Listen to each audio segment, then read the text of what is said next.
Yeah, we do need more Web3 classes, I agree. Diamonds is just a song by Rihanna. People start speculating like anything. Oh, shoot, there is a lag. Mic testing, mic testing. Can you guys hear me or is there a lag? Oh, the blur thingy should be fixed now, I think. Oh boy, that's not good. Right, pause. Few questions. Clear? All right. More Web3 material. Lag, please ETH. Yeah, there's this guy who interviewed today, surprisingly, for a prediction market. His first interview went well, then they asked him DSA. Now uska DSA round chal raha hai. Let's see how that goes. Let's see. I haven't seen. He had a meeting at 6:30 for his DSA round. Let's see. But yeah, he wasn't asked much. I told him to prepare really well on ETH, but they didn't ask much Ethereum. The last person also that got into that company got in based on his full stack knowledge. But either way, we should, we need more classes on Ethereum. We've only done 2 until now. Today again we're jumping back to Solana, but we'll start Solidity from next week and then it'll be all Ethereum. All right. Well, not next, maybe next week, maybe the week after that. Got a Google internship. What should I focus on next? I mean, chill for a bit if you got a Google internship, I would say, and then figure out what to do next. 8:03 will start in another minute. I have a few polls to do today. Let me share my slide with everyone. Sorry, the slides with everyone. There you go. Diamonds is just a song by Rihanna. The tweet has context, but I was thinking what song to choose for 6 years after IIT. So I thought that's a nice song. That's why. That's all the context. There's no diamond token that I'm pumping. All right, with that, we'll share screen and get into the context for today. It's 8:04. My audio might be a little bad, so I'll try to be a little bit louder because I don't have my mic today. With that, let me pin myself and let's get right into it. We'll start with a poll and then we'll proceed. How many of you are actually coding? Or which could be, 2-way. One, you're not coding because you're lazy, or 2, you don't have anything to code because, a lot of these classes are very abstract. So let's do a poll. Are you guys actually coding anything on ETH or Solana? Yes or no?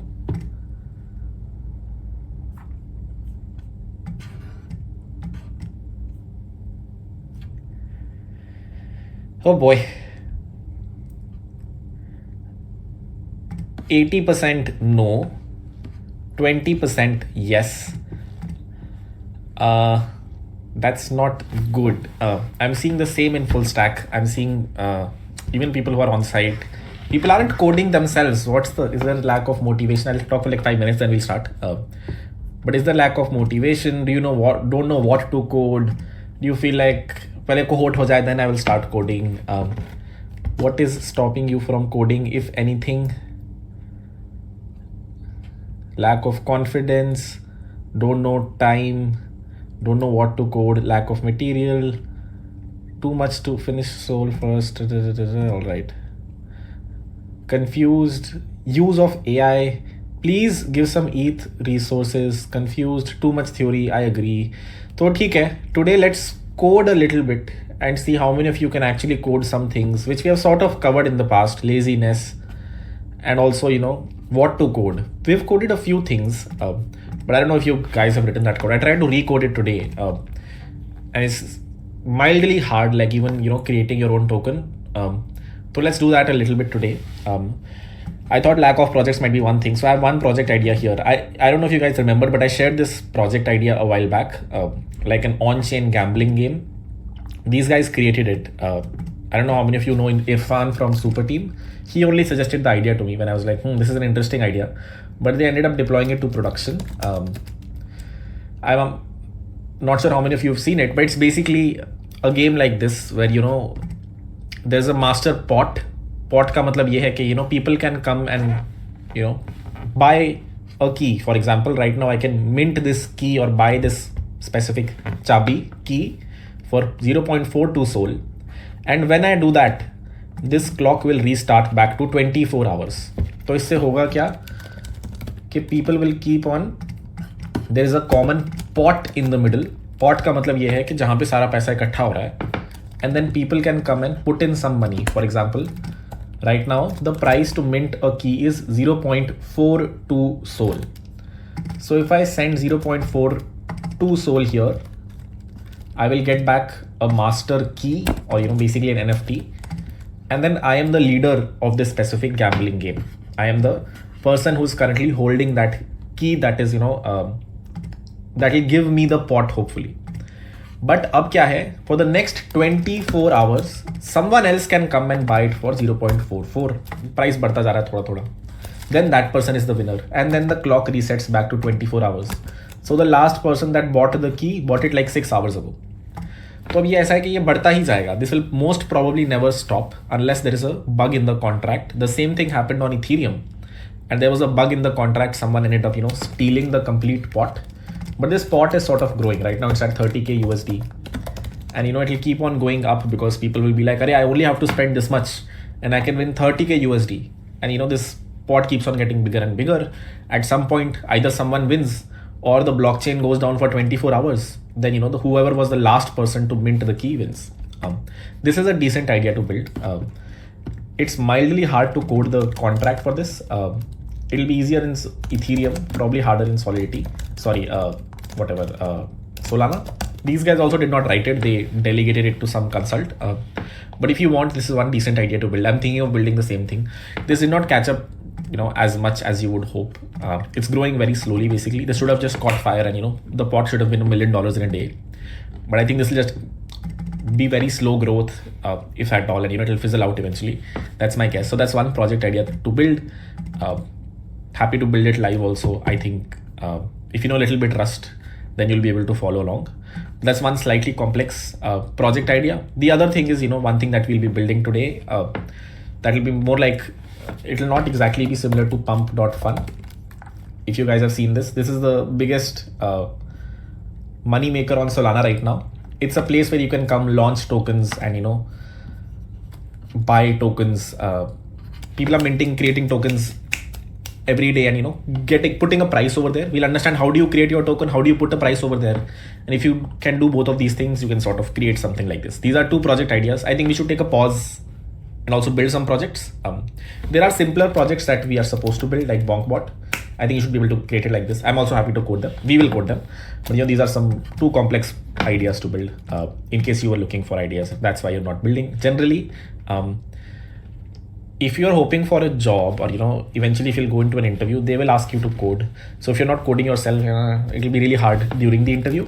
That's all the high level context to begin with. I'm seeing this, in a bunch of interviews that people are doing. So basically code a little bit more, and happy to give more ideas if need be. Cool. With that, the things that are left in the first part of Web3, if you remember, if you've gone through the syllabus, the first part of Web3, which is Web3 client side, before we move on to writing smart contracts, the things that are left are NFTs on Solana. This is something extra that people wanted. Token extensions on Solana. There's also something left from last week that I'll create an offline video on. Other than that, we can call this part done. This is the next part that we have to dive into, most probably from next week, unless we're building projects, which might be offline videos. These are 4 projects here that we have to build. Might be live, might be offline videos. But this is what is left over here. So mota, first part is done. And abhi tak, if you haven't coded at all, this is actually easier to code than what is going to come afterwards. This is actually what you code most of the times in a company. Contracts you rarely write, rarely touch, or you delegate to a consult. So unless you want to join a consult which writes smart contracts, you should do a lot of coding here. So yeah, do that. With that, let's understand what we'll be doing today. Hopefully you guys have gone through this video where we understood decentralized exchanges, AMMs, constant product algorithm. There were a few things that were left there, specifically actually creating a pool for your token. Basically, if you ever create your own Kirat coin, how can you get it listed on CoinMarketCap? How can you put a price on it? How can people come and trade on it? Things like these. So if you ever create your own coin, you are usually the first person to provide it liquidity. You are the liquidity provider initially, and then eventually more people come and it gets listed on exchanges. But until that happens, you have to provide liquidity yourself. You are the initial liquidity provider. So how do you do that? How do you create a coin? We have done this before, we'll recap it. And how do you provide liquidity to it is what we will understand today. We'll also understand impermanent loss. It was asked in an interview recently, and I did not cover this. I told you to, sort of read about this, but I'll just cover it again more formally today. These are the two things that we'll be doing today without any further ado. Until now, we've understood about liquidity pools if you have gone through that class, and AMMs. If you haven't gone through that class, today will be mildly hard. We haven't yet covered how to create a liquidity pool ourselves. Conceptually, we understand it. Practically, we haven't created a liquidity pool for our own token. So we'll understand how can you create it.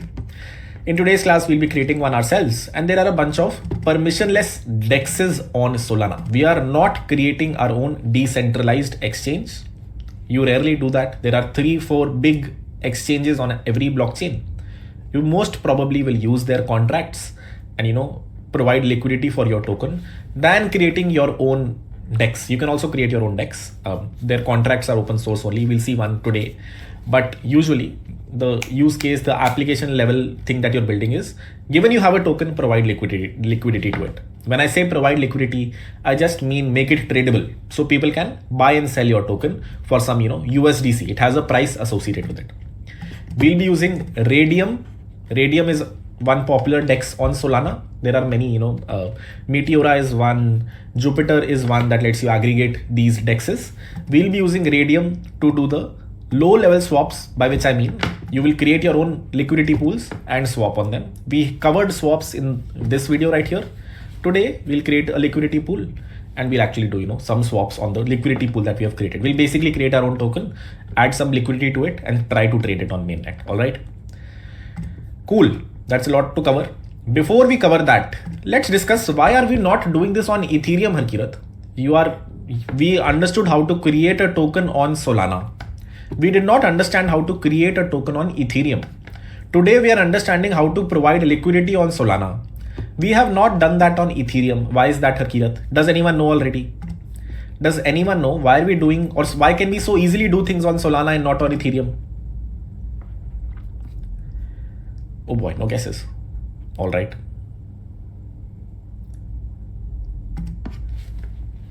All good. The answer is the way both of these blockchains work. On Solana, there is a single token program that is deployed. A single person has written a lot of Rust code and deployed it on Solana. Whenever you call create token function over there, you call a function on a smart contract, it creates a PDA where your token is created. You just have to call a function on an existing smart contract. You don't have to deploy your own smart contract on Solana. The way Solana was written was, okay, there will be a single program from which you can derive various addresses. तो अगर आपको अपना token बनाना है, if you want to create your own token, it is as simple as calling a create mint function over here. If you remember, that creates a mint account. And then if you want to send someone money, then you again call a function over here to create their associated token account. Then you transfer money to them. You don't write Rust code and deploy your own smart contract on the Solana blockchain. There is a single smart contract. उसी पे functions call हो रहे हैं that are creating various accounts where your token is stored. On Ethereum, the original thing, Solana came later. Ethereum was the original thing. They architected it a little different. On Ethereum, अगर आपको अपना token भी बनाना है, even if you want to make your own token, you have to deploy another smart contract. आपको एक fresh solidity program लिखना पड़ेगा. You will write your own solidity contract. You will compile it to bytecode. You will deploy it on the Ethereum blockchain. There is no single token program over here. Every token is a program in itself, which is why you will have to first learn Solidity. You will have to write some Solidity code, and then you will have to deploy that contract on the Ethereum blockchain. Since we have not covered Solidity until now, even though it's very easy to, at least writing this token program is fairly easy. Since we have not done that, we can't, we can still, it's very easy as I said, but still, you will have to write some Solidity code, and deploy that as a separate contract versus the way Solana was written. Single contract, उस पे एक function को call करो, your various accounts will be created. Do we understand this? Do we understand a mild difference between Solana and Ethereum when it comes to high level contracts like these? Token program is a construct on Solana, or high level contract that is written. People can call functions there. There is no token program on Ethereum. These are all separate contracts that are deployed. The things, boxes that you see over here are, various miners on the blockchain. In some में एक separate USDC contract is there, a separate Kirat coin contract is there, a separate Doge coin contract, let's say there's a token called Doge on Ethereum, let's say. Here, there are no separate smart contracts, single token program, single Rust program that is deployed. You call functions over there. Do we understand this?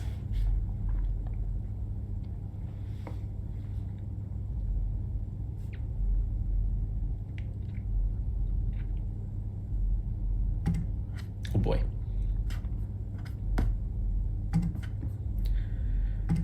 Anything specific that is confusing over here? 80% understood, 20% did not. Anything specific that is confusing over here? Any questions? जिनको नहीं समझ आया? Recap, short recap. All right. Very short recap. If you want to create your own liquidity pool on Ethereum, the thing that we will do today on Solana, you will have to write some Solidity code and deploy it. If you want to create your own token on Ethereum, you will have to write some Solidity code and deploy it. On Solana, if you want to create your own liquidity pool, the thing that we'll be creating today, you call a function on a already deployed smart contract. You only write some JavaScript code, Golang code, Rust code, doesn't matter. That code will only call a function over here, versus here you will be deploying a fresh contract anytime you want to create a token, anytime you want to create a liquidity pool on Ethereum. Harkirat, what is a liquidity pool? We'll discuss very soon. With that, let's move on to recapping automated market makers.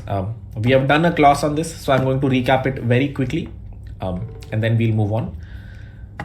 These are the slides for that specific class. And the thing to discuss over here is this: how does a DEX work? How does a decentralized exchange work? On Ethereum, Solana, doesn't matter. There are various types of DEXs. There is a constant product algorithm that was used, is also sort of used today. There are better algorithms today as well. The one that we're discussing is constant product algorithm. Uske liye, all of this jargon we need to know. Let's go through it really quickly. Liquidity pools, constant product algorithms, and automated market makers we have discussed in the past. Impermanent loss is one thing we haven't discussed. We will discuss it today. Let's start with liquidity pools. For this, you need to know the order book model. You don't need to know it. It's just a comparison. कि अगर आप stocks trade कर रहे हो on Zerodha, if you ever trade stocks on Zerodha, then there is something called the order book. There is an order book model to facilitate trading. If you don't understand this, it is fine. Feel free to ignore this as well. Go back to the class where we discussed this. On blockchains, even though some blockchains do have order books as well, the slower blockchains like Ethereum will use something called liquidity pools. The name itself says pools over here. Matlab, there is a pool of tokens. If you want to allow people to trade USDC for Solana, let's say, or USDC for Ethereum, or USDC for Kirat coin, you have to create a liquidity pool. The same thing that we will be creating today. What are we creating? A liquidity pool. What is a liquidity pool? It is just a single contract जहाँ पे you are holding some US dollars or USDC and some Solana, let's say 2000 Solana over here.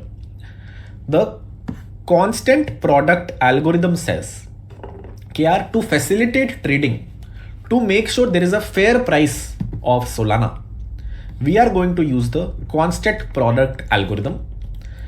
The algorithm says that x into y equal to constant. Harkirat, what is x? What is y? X is the reserve of token A, let's say SOL, Why is the reserve of token B, let's say USDC? What was the pool that we were creating?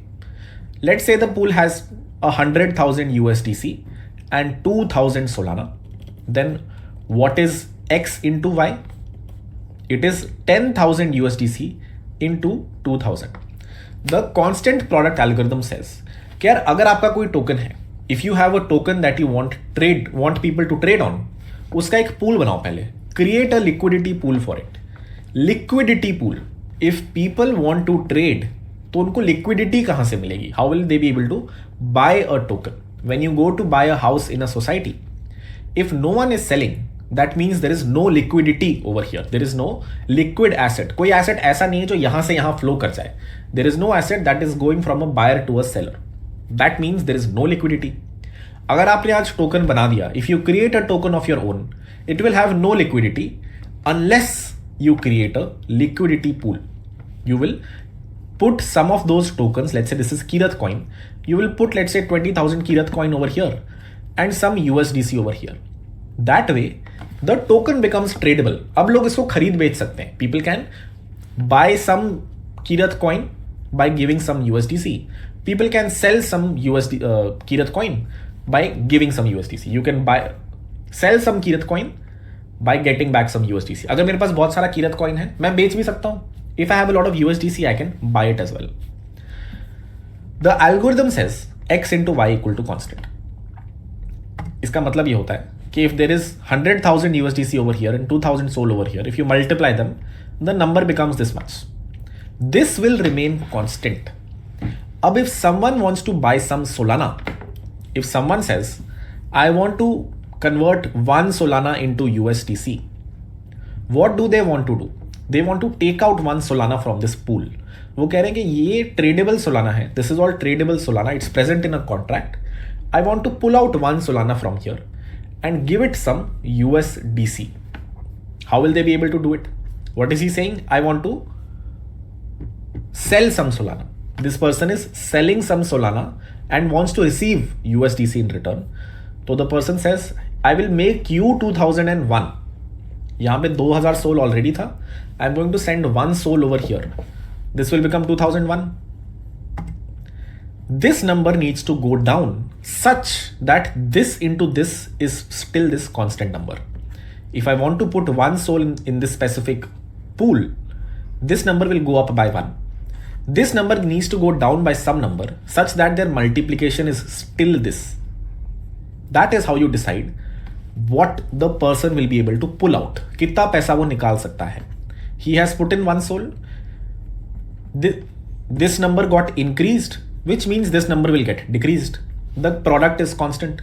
So this number increased to 2001.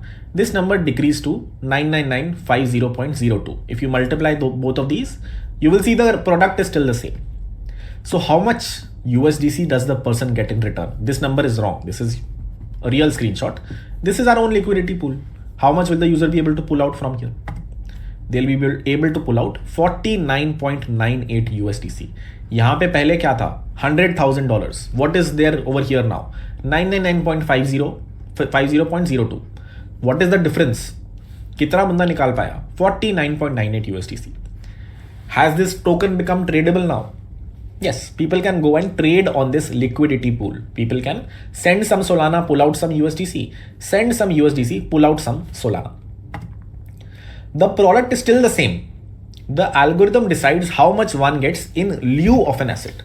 इस बंदे ने ये asset दिया.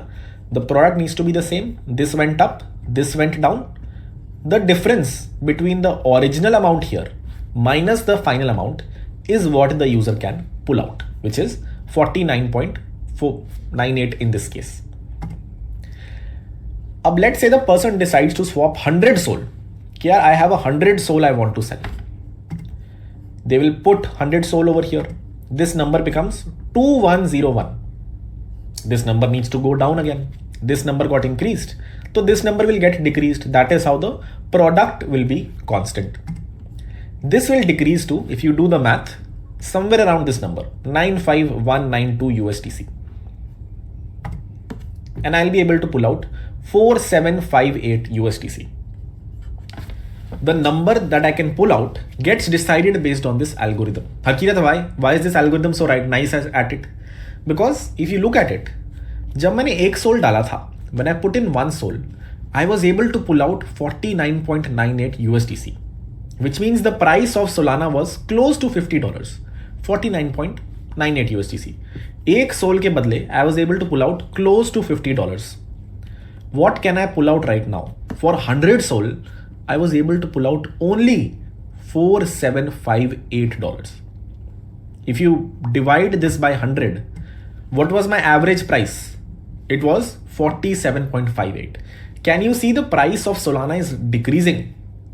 जैसे जैसे आप इस pool को बड़ा करते जाओगे, as you keep on increasing this pool, as the demand of Solana goes down, if I am selling Solana, means demand of Solana is going down. People are selling Solana. Then the average price of Solana is also going down. It became 47.58 now. If I keep selling more Solana, this amount that I can pull out per Solana goes down and down. That is why this is a decent algorithm to figure out, okay, you know, how much can you pull out over time. Agar people start to put in a lot of USDC, people start to buy a lot of Solana. I don't want to increase this number. I don't want to put Solana. I want to pull out Solana. Then you will see the average price of Solana will go up because the demand of Solana went up. So that is how the constant product algorithm works. You can clearly see if the demand of Solana is going down, if a lot of people are selling Solana, the average price of Solana keeps going down.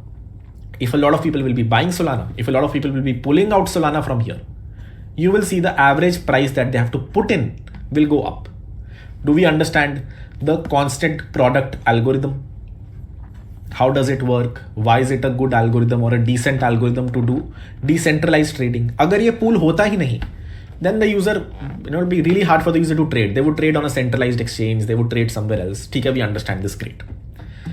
Question is, who are these people who are putting in liquidity? Why would someone even put liquidity? In the real world also, in like the Web2 world, you might have heard Citadel provides liquidity, or Zerodha has some market makers providing liquidity. Why do people put tokens over here for people to trade on? These are called market makers, or more technically in this case, this is called, well, this is not. These are called market makers. कोई बंदा ही है जिसने यहाँ पे डाला हुआ है दोनों साइड पे. There is some person who's funding this pool. I can actually go to any decentralized exchange, like I said, Radium. If I open Radium, which is a decentralized exchange on Solana, there is a section called liquidity, and I can actually provide liquidity. There is a deposit button over here. This is a pool for Sol USDC. And you can provide liquidity over here, Harkirat. तुम अपने Solana और USDC यहाँ डाल दो. Put some Solana and USDC over here so that this pool becomes more heavy. The number of USDC also goes up, number of Solana also goes up. Why would I want to do that? Can you see? Fees 24 hours. If you are the liquidity provider, अगर आप आके दोनों तरफ liquidity provide कर रहे हो, तो anytime a trade happens, anytime two people exchange, they don't really get back 47.58 USDC or 4758 USDC. Some 2-3% goes to the liquidity provider. So the reason you might want to do this is create your own liquidity pool, or provide liquidity over a pool, is because if people will trade a lot, you will make like 2-3% on every transaction. Every time person puts in 100 Sol, they should get back 4758, but they will only get back 4700. $58 will come to the liquidity providers. If there are two liquidity providers here, जिन्होंने equal amount डाली थी, if there were two liquidity providers who put in equal amount, let's say 1000 Sol, 1000 Sol, $50,000, $50,000, then both of them will get half of this fees. It's proportionate to how much liquidity you have provided. So that is why you might want to provide liquidity on an existing pool. Sol USDC is a very active market. In the last 24 hours, $122 million have been swapped. पिछले 24 घंटे में इतना swap हुआ है on just Radium, on just one decentralized exchange. On another one, $200 million of swap must have happened. So if so many people are swapping, and every time they are swapping you are getting some fees. It's a good idea for you to be a liquidity provider. अगर तुम्हारे पास पड़ा ही है, if you have some USDC and Solana somewhere, put it in a pool.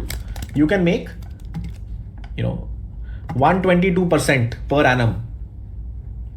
122% per annum. Have you ever heard of such high fees? 176%. Greater than 1000%, because this is probably some new meme token. But unrealistic numbers you see over here in the yield that you can make. What does it say? An APR 24 hours. कि यार पिछले 24 घंटे में अगर हम देखें तो for this much liquidity, for $3 million of liquidity, you were able to make $12,000. That's almost whatever, let's say 0.5%. If you multiply that by 365, that's 122%. You can literally make 122% per year if you are a liquidity provider over here. But what is the catch? There is always a catch. If the APY is so high, why would not everyone put their money over here? Notice there is another pool here, Sol M Sol. Here it's just 6%. Another one, USDC USDT. Here also it's pretty less, 23%.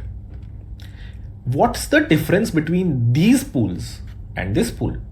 Why does this pool have such high APY, but these pools have just 6%, 23%? What is the common difference, or some high level difference that you can see between this Sol USDC and this? This is the foundation for impermanent loss. The next thing we are discussing today. What are we discussing? Impermanent loss. How many of you already know impermanent loss? Let's see. Do you guys already know? Okay, if you are a liquidity provider, or if you have, let's say, $3.7 million worth of Sol and USDC, $1.7 million in USDC, 20,000 Sol, that equates to $1.7 million. If you put it over here and people start trading on it, you can make up to 122% per year.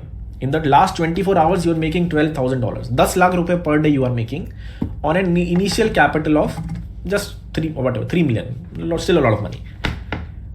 Why would you not want to do this? Does anyone already know this?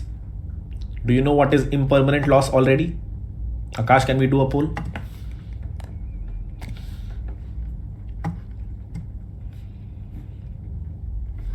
The answer is no, and that is totally fine. This was asked in an interview today. The guy bombed.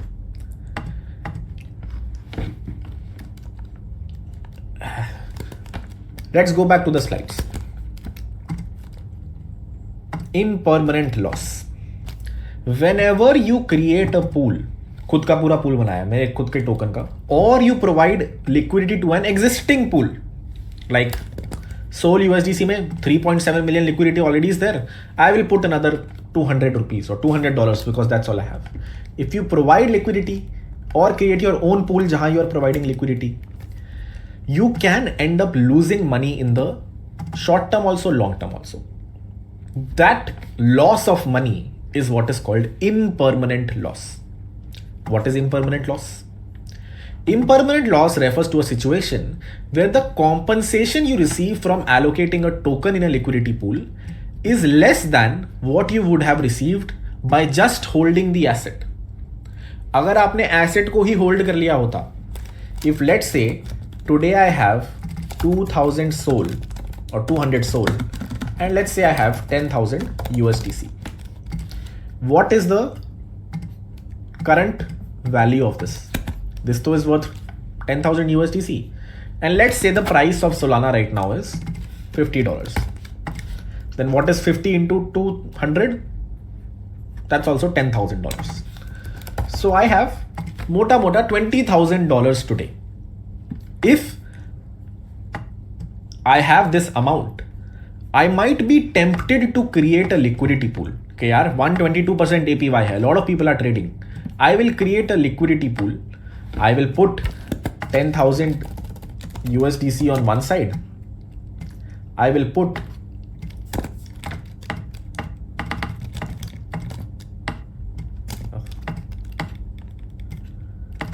200 Sol on another side. I will let it trade. This becomes problematic agar the price of Solana changes by a lot. Now you have created one pool, but Solana is being traded in 100 different places. Binance पे people are trading it अलग से, Coinbase पे people are trading it अलग से, another decentralized exchange Meteora पे people are swapping it अलग से. And you said I have created my own liquidity pool, let's say on Radium. Radium was the thing that we were seeing just a while back, a decentralized exchange. You created this pool. यार ये रहा मेरा pool. Now कुछ लोग तो यहाँ trade करेंगे. Some people will trade here. Some people are trading here, here, here. Let's say the price of Solana became $100. Solana बहुत ज़्यादा trade हो गया. The price of Solana became $100. Over here also it's $100. Over here also it's $100. Over here also it's $100. And here also the distribution will change. अगर हर जगह $100 का मिल रहा है, और let's say it went down, that's a better example. Let's say it went down to $25. If it went down to $25, तो अब ऐसा थोड़ी है कि यहाँ पे कितने का मिल रहा है, यहाँ तो it's for $50. If I put in one sol over here, if I want to let's say sell one Solana, how much USDC can I pull out? Constant product algorithm. This into this is 200,000 something. 200 into 10,000 was the constant product. How much Solana will become over here? It will become 201. I put in one sol. This became 201. So how much USDC should be present? 201 into the final USDC should be equal to this number. This we understand. Constant product algorithm. So what is the final USDC? 200,000 divided by 201. How much is that? 9950. So this needs to become 9950, which means I can pull out how much? 10,000 minus 9950, $50. तो यहाँ पे तो मोटा मोटा $50 का ही है, और यहाँ पे $25 का है. तो people would come to Binance, buy one Solana for $25, sell it over here for $50. So this pool's distribution will also keep on changing. It is not like there are a lot of arbiters sitting and checking the price on various exchanges कि Coinbase पे क्या price है, Meteora पे क्या price है, Binance पे क्या price है, Radium पे क्या प्राइस है. If there is ever some difference, people will buy and sell across exchanges. If the Solana is available here for $50, but Solana is available here for $25, you can always buy here for 25, sell here for 50, right? When you are selling a lot of Solana here, the pool distribution will change. This will become, let's say, 250, and this will go down to, let's say, whatever, $8,000, something like this. तो ऐसा कभी नहीं हुआ. If you go to coin market cap for any token, let's say Bitcoin, you will see its price across most exchanges is very similar. It says here Binance पे it is available for 68,491, Coinbase पे 68,497. थोड़ा सा फर्क है, not too much. It's not like it's double over here. Why is that? Because if the price changes by a lot here, कोई आएगा यहाँ से बेच के यहाँ खरीदेगा. The price across exchanges usually remains very similar. So you have sort of created an exchange only, right? You have a place where people can exchange Solana for USDC. So if the price goes up by a lot or down by a lot, your distribution will change. You will not have 200 Solana over here anymore. You might have much more Solana, much less USDC. Do we understand this? Do we understand? To recap, if I am a rich person today and I have 200 Sol and 10,000 USDC, I might be tempted to create a liquidity pool out of this so that I can get 122% APY. But then it is beyond my control how people are trading on it. Liquidity pool is available. I have given up these assets for people to buy and sell. मैं रोक नहीं सकता हूँ. I can't बीच में go and tell कि नहीं नहीं please don't trade. People will keep on trading. I can pull out my liquidity, I can stop the liquidity pool, I can pull out my liquidity, but by then the distribution might change by a lot. Product will still be the same, but amount of USDC I can pull out and the amount of Solana that I can pull out changes by a lot. One goes up, one goes down. It's not like dono down chale gaye. Of course, one will go up, one will go down, but the distribution has changed. This will become problematic if the price of Solana went down by a lot. अब Solana का price बहुत कम हो गया है, तो it would have been better for me to just hold 200 Solana than hold 300 Solana. अब मेरे पास Solana बहुत ज़्यादा हो गया है and the price of Solana tanked. तो hence the final amount that I have might have gone down. अब अगर Solana का price is only $10, I could have had only 200 Solana and 10,000 USDC. But now I have 300 Solana at a much smaller price and USDC भी मेरा कम हो गया. तो my net USDC amount might go down. In fact, does go down. Let's do an experiment. What was impermanent loss? Whenever you create a pool or provide liquidity, you can end up losing money in the short term or the long term. Impermanent loss refers to a situation where the compensation you receive from allocating tokens to a pool is less than what you would have received by just holding the asset. If I was just holding this and not getting greedy, okay, let me get 122% APY. If I was just holding this, my final payout would have been much better than me putting it in a pool and people trading on it and the distribution changing by a lot. Let's do a very quick, math experiment here. Let's say you deposit equal values of ETH and USDC into a liquidity pool. Let's say Ethereum is worth $2,000 right now. So in a pool, you put one ETH and one USDC. The price of Ethereum, let's say if you go over CoinMarketCap, here you can see it's 2,500. Assume it is $2,000. So what did you do? You came over here and you said, I am going to put one ETH, or a better example might be 10 ETH and 20,000 USDC in a pool. You created your liquidity pool, hoping people would trade on it. In US dollar amount, what was your initial amount? How much money did you really have? If the current price of Ethereum is $2,000, so you had 10 into 2,000 plus you had 20,000 USDC. So you had around $40,000 to begin with. तुम्हारे पास $40,000 थे, half in Ethereum, half in Solana. You could have sold this Ethereum. This Ethereum is available to be sold on various markets. I can sell it on Binance, Coinbase, multiple places. The price won't move much if I sell just 10 Ethereum. So my initial value was 40,000. I could have just kept this 40,000, but I got greedy. I created a pool. Let's say the price of Ethereum doubled or half ho gaya. One of these two, doesn't matter. Let's say there's a lot of buy pressure on Ethereum. Lot of people want to buy Ethereum. Ethereum ka price is going up. So let's say this pool eventually has only 5 ETH. Baki log le gaye. People wanted to trade. So a lot of people pulled out 5 ETH. Or let's say a single person pulled out 5 ETH. How much USDC will I have? This into this divided by this.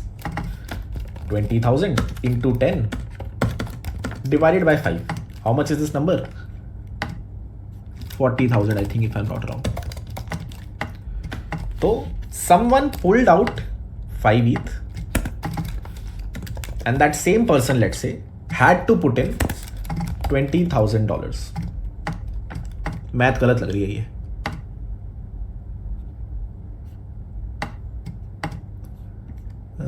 Someone pulled out 5 ETH. This became 5.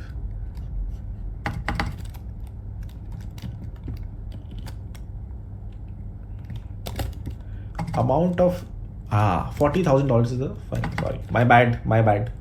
Final amount over here X into final amount over here 5 should be equal to this number 20,000 or 20,000, 200,000. So how much final X would be over here? It would be 40,000, wouldn't it? Or am I missing something? ये तो impermanent profit हो गया. It would be 40,000. The pool finally has 40,000 USDC and 5 Ethereum. So did I make a profit over here? People were selling ETH, my bad. This was if the price of ETH went, sorry, mild. Oh, let's see. People pulled out ETH, which means people were buying a lot of ETH. So the price of Ethereum has gone up. What have I missed? Can someone tell me? Or have I done impermanent profit over here? Is the math right? Oh boy, some random questions. I have done profit.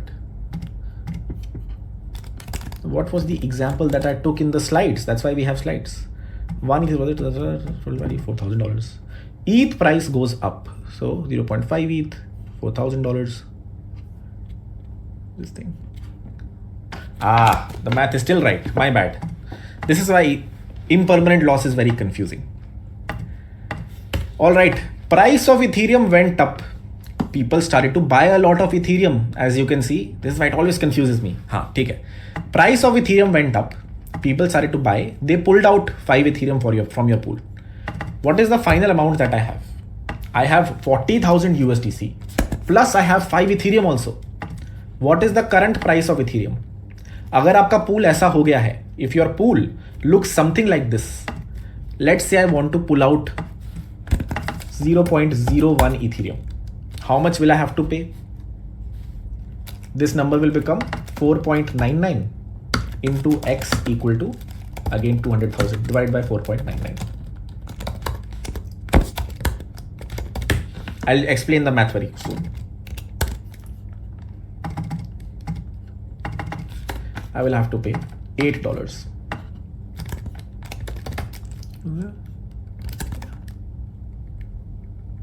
$80. All right. This is the final distribution of the pool. थोड़ा सा confusing हो गया. I will recap again. This was the initial pool. Some person came, pulled out 5 ETH, gave us 20,000 USDC. I have 40,000 USDC now. What is the price of Ethereum over here? It is actually $8,000 now. Harkiyat, how do you know? Because I pulled out a very small amount, 0.01, and I figured out iske badle I have to put in $80. When I did the math, I figured out now if someone wants to pull out a very small amount of Ethereum, they will have to give almost $80. So can I say the price of Ethereum currently is $8,000? In fact, this person came and did this trade because he saw here Binance Pay, the price of Ethereum has gone up to $8,000, or on some other exchange. So that is why slowly these trades might have happened and your final pool became like this. How much final money do I have? Current price of Ethereum is 8,000. 8,000 into 5 is 40,000 and 40,000 USDC. So I have $80,000. Now, I started with $40,000 and I have $80,000 now. That means I made a profit. But did I? अगर मैं कुछ ना करता, if I wouldn't have done anything, if I did not do any of this, did not create a liquidity pool, how much Ethereum did I have initially? 10 ETH. How much USDC did I have initially? 20,000. अगर मैं बैठा ही रहता, so wouldn't this 10 ETH would have become worth $80,000? Plus I had 20,000 USDC. My final amount would have been $100,000. If I would have done nothing, अगर मैं pool ना बनाता और उसकी distribution change ना होती, then I would have had $100,000 worth of Ethereum plus USDC. Now I only have $80,000 worth of Ethereum plus USDC. Why? Because pool का distribution ऐसा change हुआ कि the final ETH that I have, even though the price of ETH increased, I wasn't able to benefit much from it. The price of Ethereum went up, but the amount of Ethereum I have is lesser now. Sure, I have some USDC also, but that USDC is not enough to offset यहाँ पे जितना loss हो गया मेरा. So what is really happening? What really is happening is कि तुम पे 20, you had 10 ETH and you had some USDC. Initially the price of Ethereum was 2,000, but as the price kept on changing, you kept on selling some Ethereum You sold one Ethereum for, let's say, 2,500. You sold some more Ethereum for, let's say, 3,000. You sold some more Ethereum for 4,000. More Ethereum for 5,000. And lastly, the last Ethereum you sold for 8,000. If you would have just held the 5 Ethereum, you could have sold it all in the end for 8,000. But क्योंकि आपने pool बना दिया and people started to buy some Ethereum from that pool. Some people bought it for $2,000. Some bought it for $3,000. वो जो price appreciation हुई, you lost on that price appreciation because you kept on selling your Ethereum. You didn't. People kept on pulling your Ethereum because you put it in a liquidity pool. So what was your impermanent loss? It was $100,000 minus $80,000, $20,000. कि अगर तुमने सिर्फ hold ही कर लिया होता ना, if you would have just held 10 Ethereum and 20,000 USDC, you would have made $100,000. But you, like a fool, put it in a liquidity pool. People traded on it. Your Ethereum amount went down, and hence you had some impermanent loss. Do we understand this example? If you understand this example, then we'll discuss a little bit more about why it's called impermanent loss. How can you minimize impermanent loss, if at all? But first, do we understand this example? Let's do a poll. It is confusing, always gets me.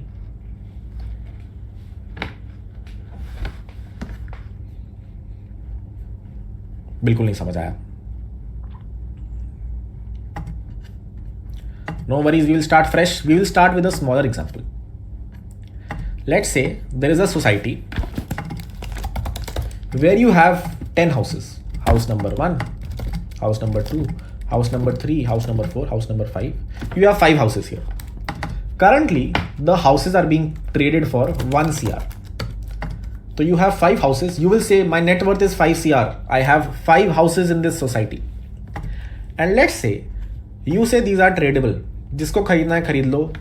I want these to be tradable, so people can buy it. And some person came and bought 2 of your houses. So now you have, initially you had 5 houses. Now you have 2 CR plus 3 houses. अब क्या हुआ कि रातों रात the price of this society went up to 5 CR. But you had sold 2 of them for 1 CR. तुमने उनको बेच दिया था because you put it on the market. If you would have just waited, then it would have been fine. If you would have just waited, so you would have made finally 5 houses into 5 CR equal to 25 CR. But what is your net worth now? Only 2 CR that you sold it for plus 3 into 5, which is 17 CR. So what is your impermanent loss? It is 25 minus 17 equal to 8 CR. If you would have not put your society, your house up for sale and just held the asset, then you would have made more money. Because the price appreciated a lot, that is why you have some impermanent loss, because you tried to be a market maker. You tried to be the person who's making the market liquid. Why would you want to do this? Because let's say, you have 5 houses. 1, 2, 3, 4, 5. You have these 5 houses and you also have 5 CR cash. I repeat, you have 5 CR cash and you have 5 houses. If someone would have bought it for 1 CR, they would have given you some trading fee, some liquidity provider fee of, let's say, 1 lakh. So now you had 4 houses and 5 CR. Then you bought this was your initial thing, 5 crores, 5 houses. Let's say someone bought a house, then you have 6 CR and 4 houses. Your net worth is still 10 CR only. Then let's say you bought another house. तुम्हें कहीं और से मिल गया, you bought another house. Then it became 5 CR, 5 houses. And since you are the liquidity provider, you are trading so much, you are the one who's buying and selling houses. Every time a trade happens, you get 1 lakh. So now since 2 trades have happened, you got 2 lakh passive and you are back at square one. जहां से start किया था, वापस वहीं आ गए. You had 5 CR, 5 houses initially. You sold a house, you bought the house, you're back at your original position and you have made 2 lakh rupees in fees. Let's say again you sell, let's say you buy a house now. Okay, I want to spend some of my money. So you go down to 4 CR and now you have 6 houses. Then you buy another house. You go down to 3 CR and you have 7 houses. Every time a trade is happening, you are making passive fees also.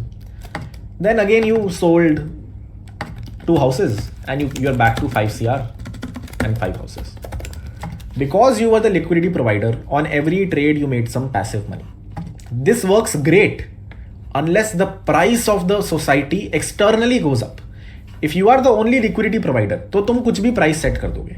But if price is changing externally, अगर और लोग भी घर बेच रहे हैं, अगर और जगह वो 6 करोड़ का बिक रहा है, 7 करोड़ का बिक रहा है, if it is being sold for 6-7 CR elsewhere, then this would have been a bad deal. Why? Because if you ever reached this state, 5 CR, 3 CR and 7 houses, and let's say the price of a house went down by a lot, the price of the house went down to 50 lakhs, then you would have been, your total net worth, actually you still make money here.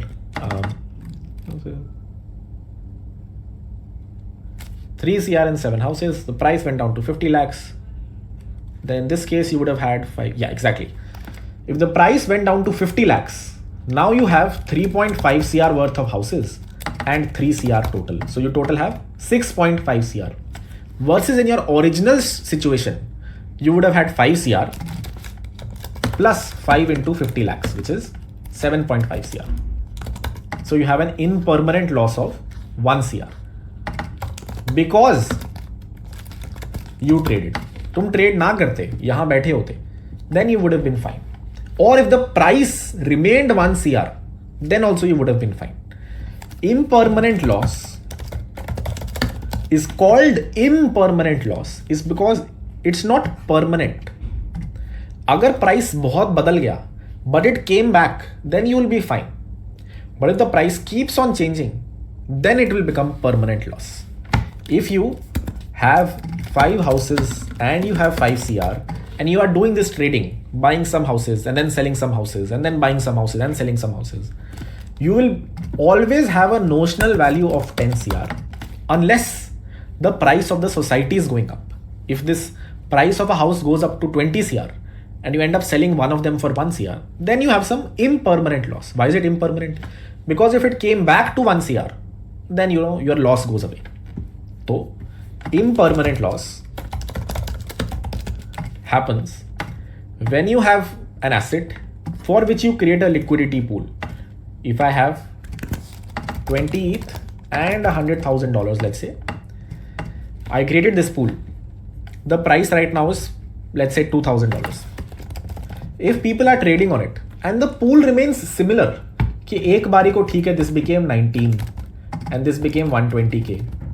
Then again this became 20 and this became again 100,000. As long as the price isn't fluctuating too much, तो आपका impermanent loss नहीं होगा. But if the price fluctuates by a lot in either direction, if the price of ETH goes up or it goes down by a lot, then the pool distribution will change in a way जहाँ पे तुम्हारा तो नुकसान ही होगा. You will be at loss for sure. Doesn't matter if the price went up or the price went down. You would have been better off just holding 20 and the $100,000. Even if the price of Ethereum goes up or it goes down, you will be at loss only if the price remains the same. Will you not have impermanent loss? Will you still make, because if the price remains the same, then the pool also will look very similar only. जैसे आपने originally छोड़ा था, it will look almost like this. It will swap a little, swap a little, swap a little, swap a little, eventually become the same. So you still have the same amount of assets as you originally started with. There is no impermanent loss here. But if the price of ETH is changing, people will come and either buy or sell Ethereum based on यहाँ पे सस्ता मिल रहा है या महंगा. If it is cheaper over here, people will pull out Ethereum from here, change the distribution such that the final amount that you make would have been more अगर तुमने अपने original assets ही hold कर लिए होते. This would have been a better situation for you to be in than this, because you made it tradable, people changed the distribution and you ended up losing money. What really happens is you keep on selling little Ethereum as the price of Ethereum goes up. You don't sell directly 20 to 10. price of Ethereum slowly goes up, people will start to pull some Ethereum from here because it's available for cheaper over here. Here, so it is available for $2,000 only.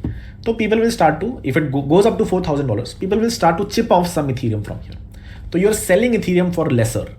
You're not selling it for $4,000. You sold some for $2,000, $2,100, $2,200, finally $4,000.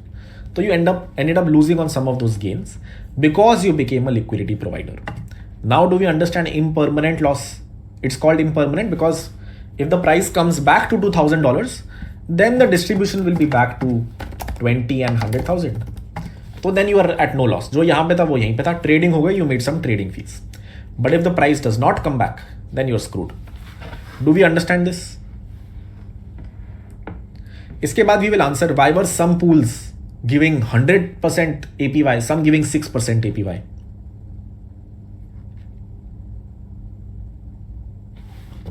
Okay, we understand this. So what if you have a lot of money? What pools should you create?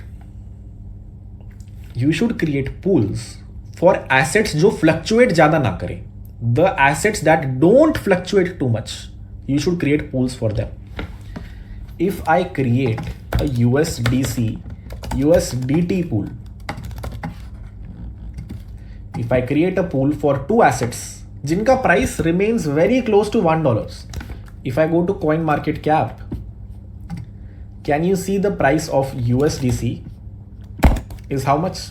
Very close to $1. What is the price of USDT? Very close to $1. Does it change? Has the price of USDT changed in years? If I look at the last 1 year, it's been very close to $1. Sometimes it went up to 1.002. Sometimes it went down by 0.995, but has remained constant-ish only. Has the same thing been true for USDC? Yes, Akirat. These are pegged to the dollars. तो इनका price कभी बढ़ता घटता है भी नहीं. If it goes down, people come arbitrary and make it up, bring it up. So wouldn't it make sense कि if you have 100,000 USDC and let's say 100,000 USDT, इनका तो pool आंखें बंद करके बना दो. You can create a pool for this because there will never be impermanent loss here. The price of USDC will never go up by a lot, never go down by a lot. The price of USDT will never go up by a lot, never go down by a lot. If someone comes and changes the distribution to this, someone else will come and bring back the distribution to this. Almost always they will remain constant, which is why it makes sense अगर दो assets हैं जिनका price relatively ज़्यादा change नहीं हो रहा, if there are two assets whose price does not change too much relatively, create a pool for it. People will trade. A lot of times people convert USDC from USDT to USDT. You will make some fees in the middle. You will not have impermanent loss. Why? Because when you convert USDC to USDT or vice versa, the final distribution will almost remain the same. If the pool switches by a bit on one direction, someone else will come and switch it to another direction.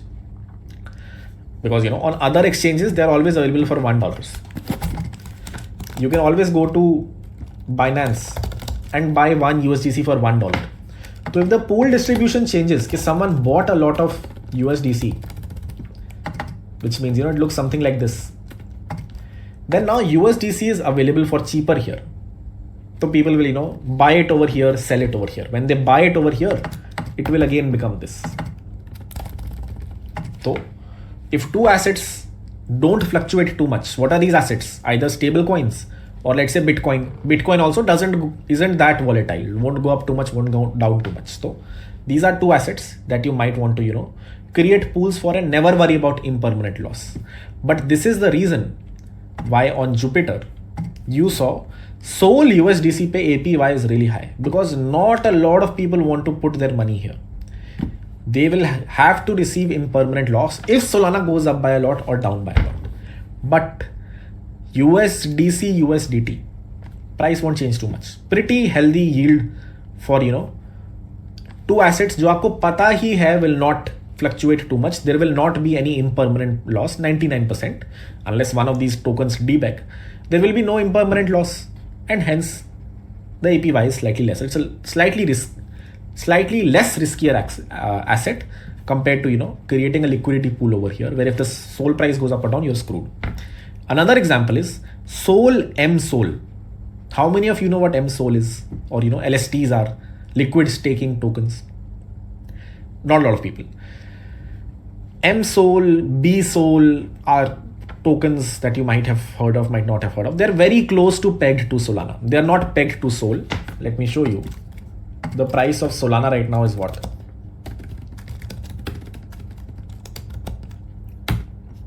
$175. Let me open this in one page. And let me show you MSOL, जो दूसरा token था वो. Marinade staked Sol. This is what is called a liquid staking token. We can dive deeper into this. But if you look at its price, it's 215. Oh, where's my video? It's very far from Solana. Why did I say इनका price relatively ज़्यादा change नहीं करता? Because if you open this, look at this graph and open this. Look at MSOL came in later. But basically the price of this and this also are very closely related. You might say कि ये तो 214 पे है and this is at just whatever $175. That is true.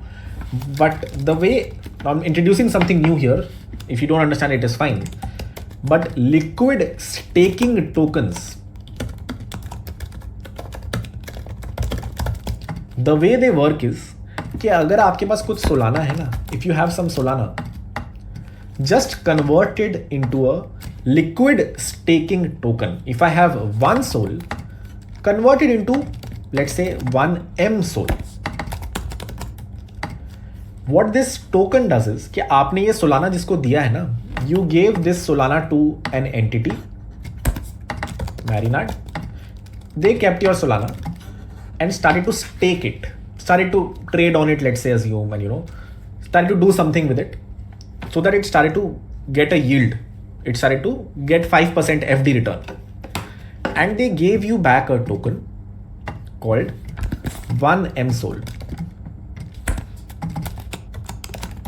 You gave them 1 Solana, they gave you back 1 MSOL. अब ये जो MSOL है ना, this will keep on increasing by 5% every year. Because जो Solana आपने इनको दिया है, they are staking it. They are getting some returns on it. They're, slowly the amount of Sol over here keeps on going up to 1.05 after 1 year, 1.11 after the second year. The Solana that you gave them is increasing in price. So the token that you got, इसकी भी underlying value थोड़ी ज़्यादा हो गई. You gave them 1 Sol initially, but since they are staking it, that 1 MSOL is now worth 1.1 Sol. If you ever sell this now, you will get back 1.1 Sol. This is why, if you look at it, इसका price थोड़ा ज़्यादा है than Solana. Solana is at $174. MSOL is at $2.214. Why?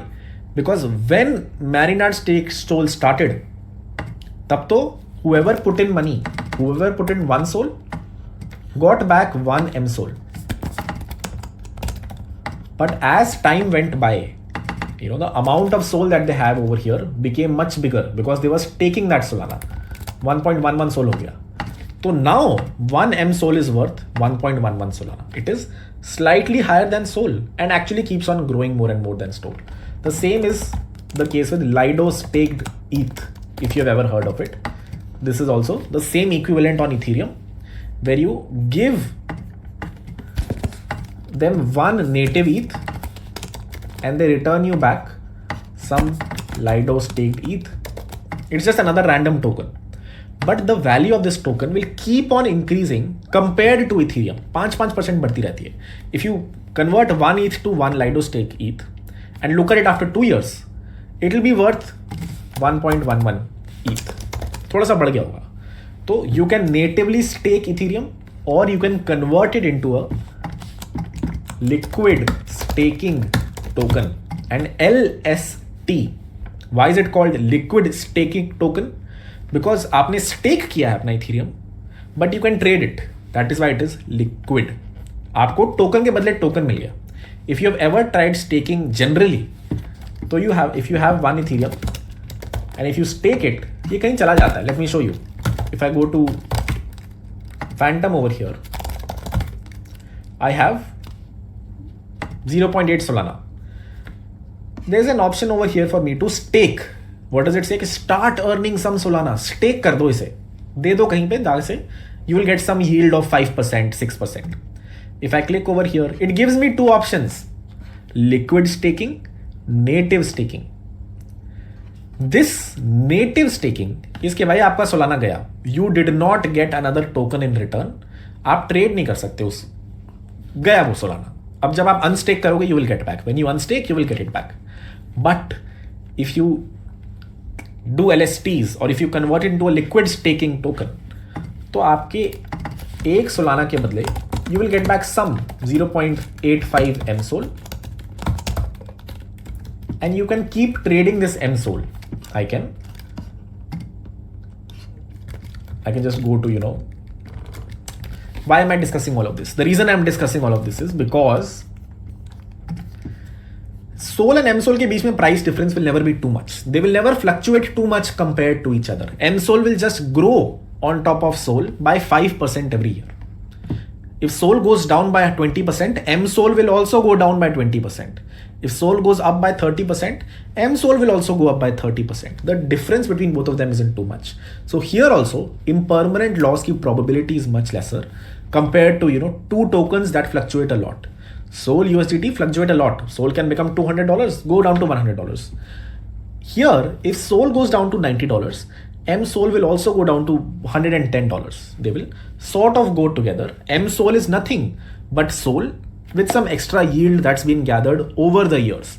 That is what a liquid staking token is. The whole point for discussing this was that this pool and this pool is slightly less risky.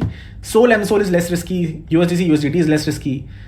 Sol USDT is very risky because here you can have some impermanent loss. How many of us understand this? Oh boy, you should read about LSTs. There, a lot of people build them. If you ever create a company that becomes really big, you create an LST. For example, Helios did this with HSOL. Another company, I forgot the name, did it with BSOL. Then there is MSOL.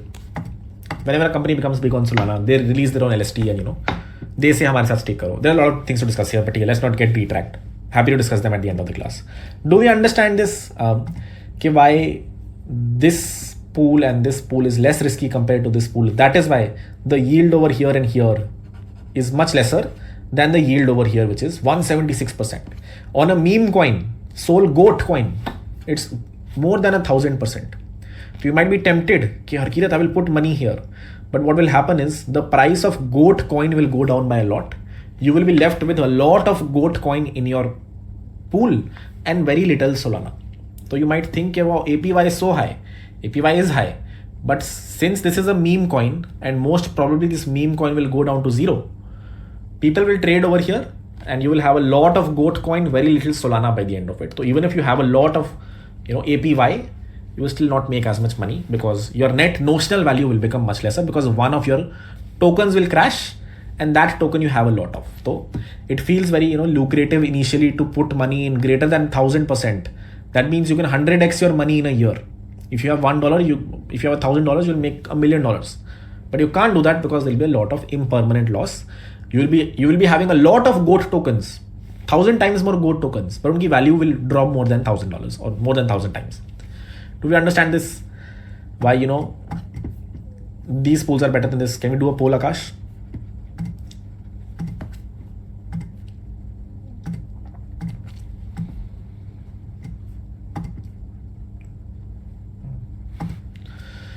Good enough. I think that's great for liquidity.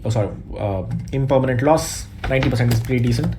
We will move on to the next slide for today, which is creating a token and creating a pool for a token. Now, how many of you, this slide is wrong, sort of. How many of you have done the assignment, or some of you have, some of you haven't. You should do it basically. This assignment is how do you create a token on Solana.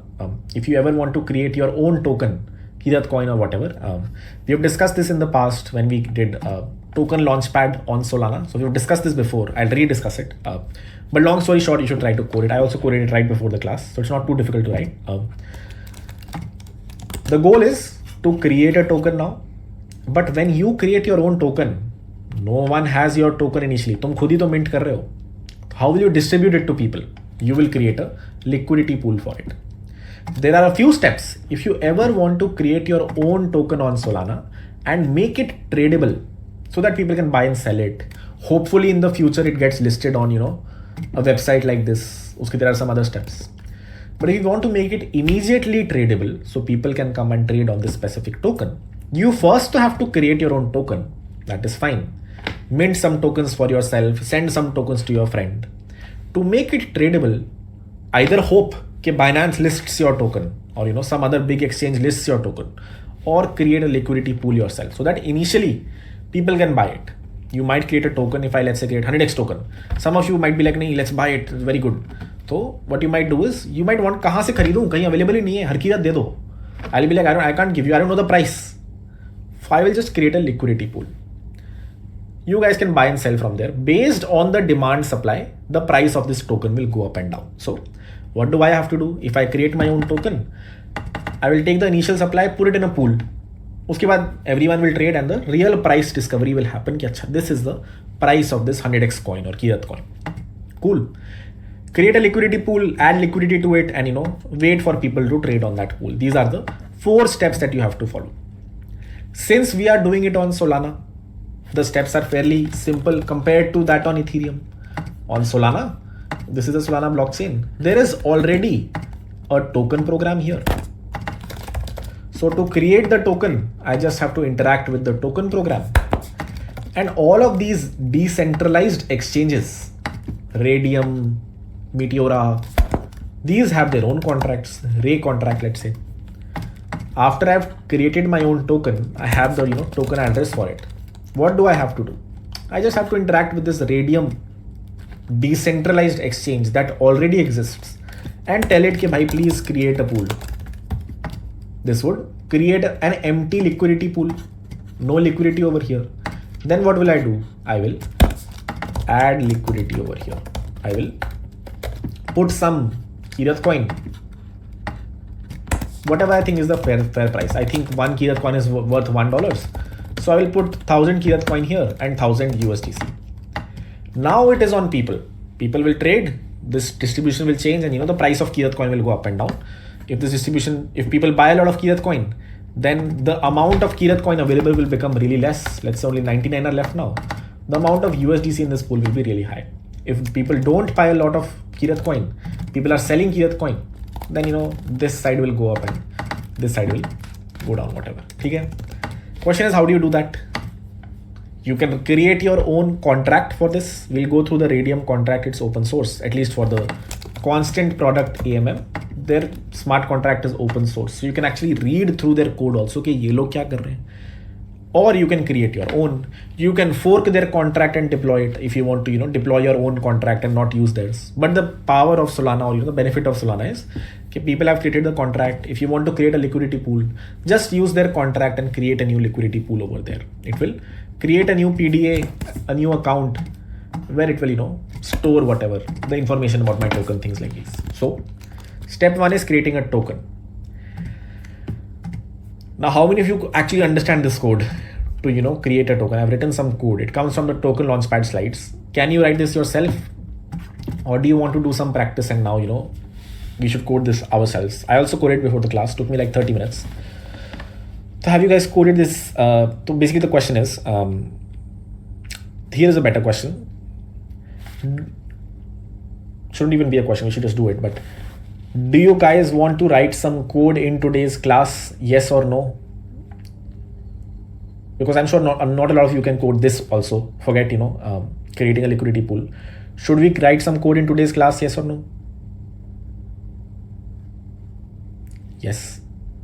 Ish. Great.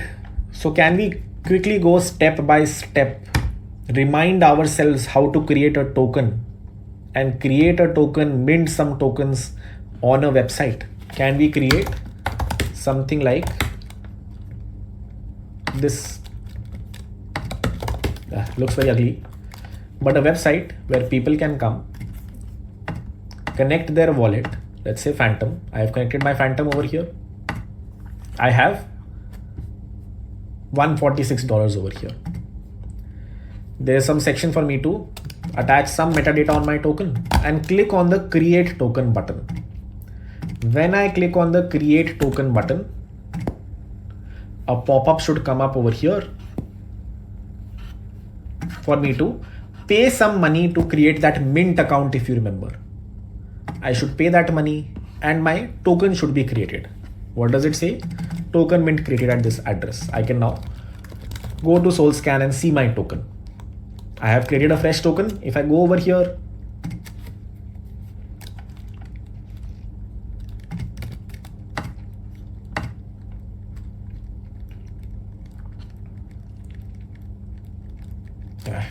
there you go.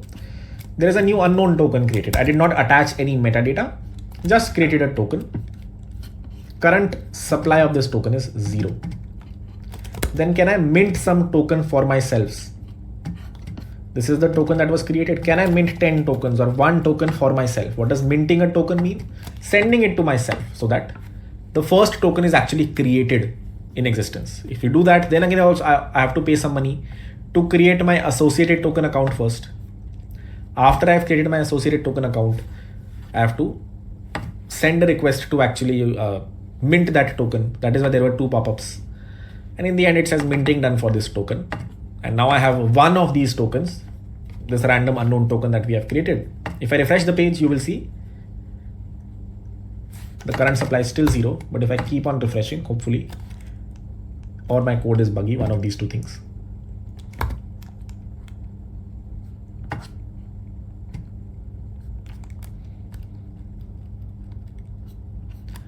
Let's look at the history. See if there was a mint transaction a few seconds ago. Did I not mint over here? What did I do?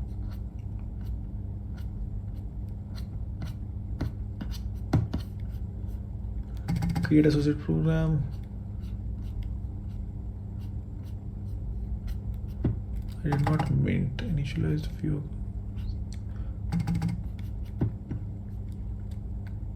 I created the ATA. The third transaction seems to have failed. The one that actually mints the token. And I can't click on this again because it will try to create the ATA which already exists. But yeah, you get the idea. We'll code it together. I also might have some. Oh, there you go. This time the transaction is correct. It is telling you're getting one of those unknown tokens. Phantom is doing its thing, showing you transaction simulation. If I refresh this, you'll see the current supply go up.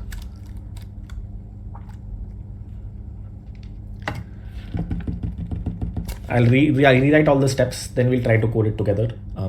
The only thing that's left after that, let me just show you. As you can see, the supply is up to 1 now because I minted myself a token. But we'll do all of this again from scratch. Hopefully some of you code this time.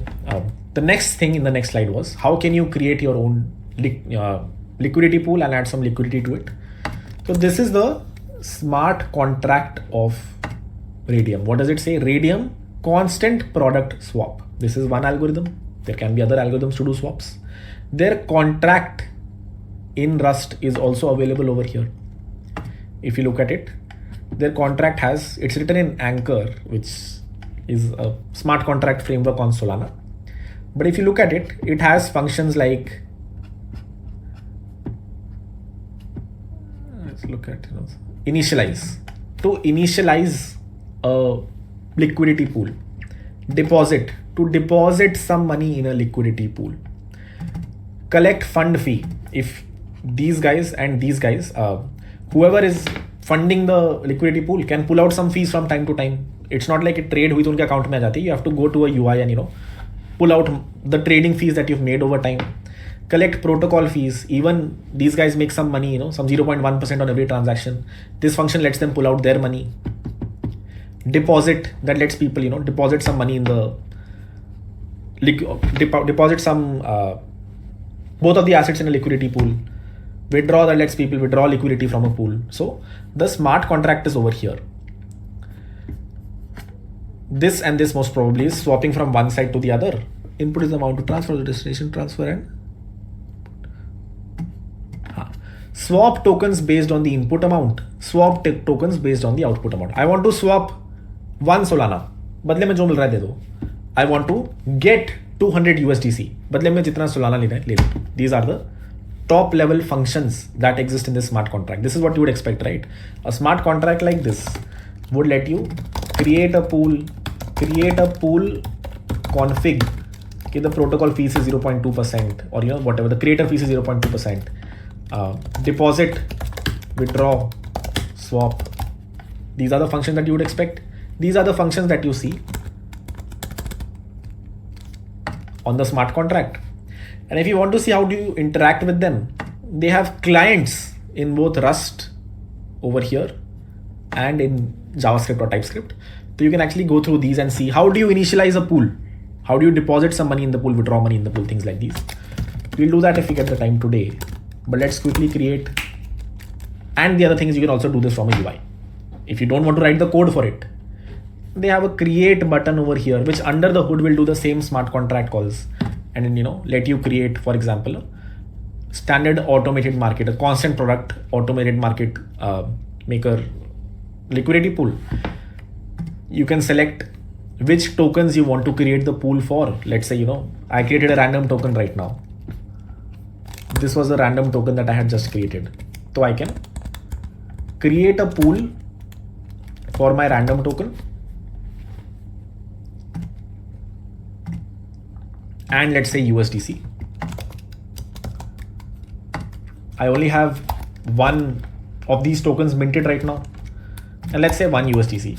1,000 we can say. Depends on how big of a pool you want to make. And you can initialize the liquidity pool. They take a